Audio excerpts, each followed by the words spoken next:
Bishop Kukah reveals what Tinubu'S tax reform bill will end. Announced to the News Info. Catholic Bishop of Sokoto Diocese and founder of the Kukah Center, Most Reverend Matthew Kukah, says the controversial tax reform bill of Bola Tinubu's administration will end the elite's financial recklessness.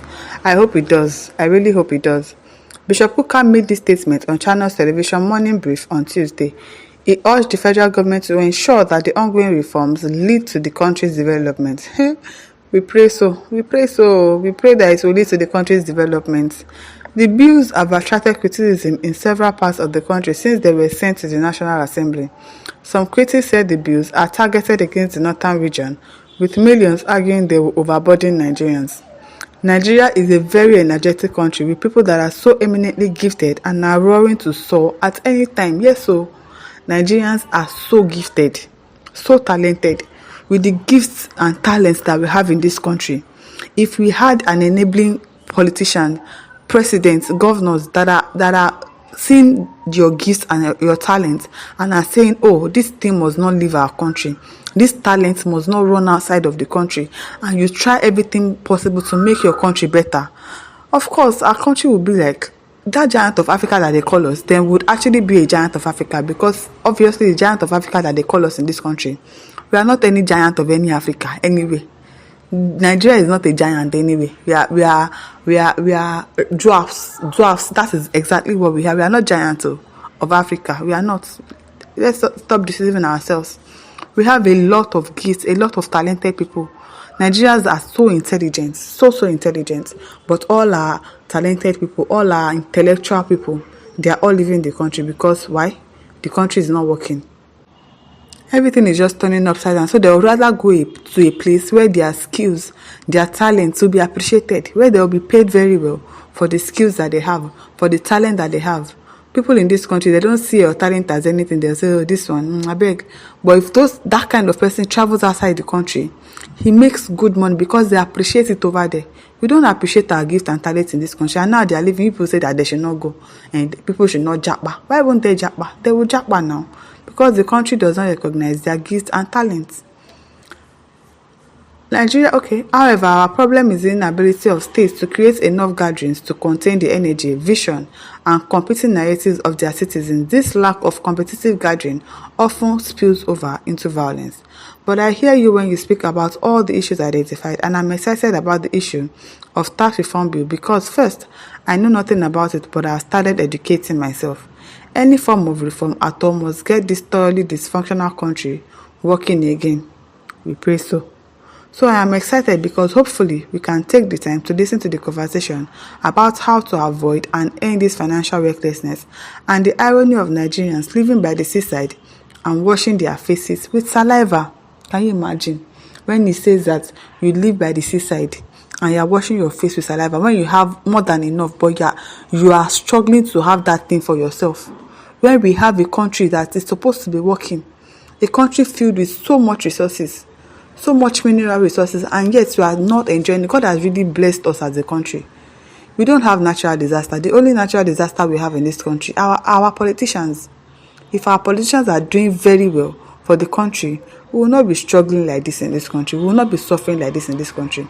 So we have always gotten it wrong when it comes to politics. And sometimes it's not our fault because they always rig election. They feel as if nobody can hold them accountable. But it is time for us to start doing that. Because come 2027, we will not open our eyes and watch this man enter when he's not doing anything, when we cannot point out to anything that he has done for the country since he came in. Or they are saying that we should wait till 2027 before we start seeing the changes. Why do we have to wait till 2027 before we start seeing what the president has in store for us? Why do we have to wait till then? So we should suffer for 4 years, and obviously when he comes in 2027, he might not even still do anything. So why do we have to hope? Why can't he do it now so that we would vote him for the next tenure, instead of him saying that we should wait till 2027 before we start seeing changes? I wonder why they are saying that. The reform should end the narrative of Nigerians living in a country that is so richly endowed, but are spectators to the rascality and irresponsibility of the allies who continue to mismanage our resources, as in the way they mismanage it. They steal it for themselves. You use your own resources to go and better another country. and you are helping the economic system of another country while your own is going upside down. I wonder how they reason. And you put travel outside the country, you see how things are working there. You cannot bring that initiative back to your own country and say, okay, let us take this thing to our country. Let's make our own country too be like this. But no, you rather leave your country like this. Keep your citizens poor just because you want to keep using them during election. So I am hopeful that this is the beginning of a very long journey of fiscal management and efficiency that can lead to the growth and development of the kind of country that we envision, the cleric said. I hope, I really hope. Since you are hopeful, we too are hopeful because we don't trust anybody. We do not trust these people because they have really deceived us a lot. APC has showed us shege in this country, serious shege, and we cannot trust them. Duro Tolorunlo says you have to read the over 140 pages of the tax reform bill before you can begin to make a judgment. Lack of understanding of this reform tax bill has led many into misinterpretation and conception of this laudable financial regulation for the progress of this country. Let's all support this move as it was not targeted towards any region, but to regulate and promote efficiency in tax payment and financial recklessness. Exactly. Your state cannot be enjoying money when you are not bringing anything to the table. Let it be equal. Let everybody be bringing their own quota, not just some people bringing in and you are not bringing anything. Yes, you want to collect the same share. It's not possible. It is not possible. Dennis Apollo says this country don't spoil already. Why are you saying it will only benefit only few states? Shehu Rufai says that is why people are rejecting it. You can't be taxed through VAT, consumption, telco in your location or state, and large sum of VAT, 60 or 70% is going somewhere. It's going somewhere, Lagos, in the name of headquarters of the company. How many industries do you have in the north? How many educated people do you have in the north that are employable? Do you have employable people in the north? No. Nothing. People are not bringing anything to the table. And yes, we want to keep collecting revenues that comes with it. It's not possible. Sanusi Bibi says the reform is good, yes, but we will make sure the governors pay salaries and take care of their state. If they claim not to have enough revenues, it's a lie. It's because they want to keep pocketing everything. They have revenues. They are just lying. Nobody who will hold them accountable. Nobody but God. There should be a checkmating system in place first, because the thieves are already saying they won't be able to pay salaries. Talk more of development. It was William that was saying that, because he's a big thief, a very very big thief.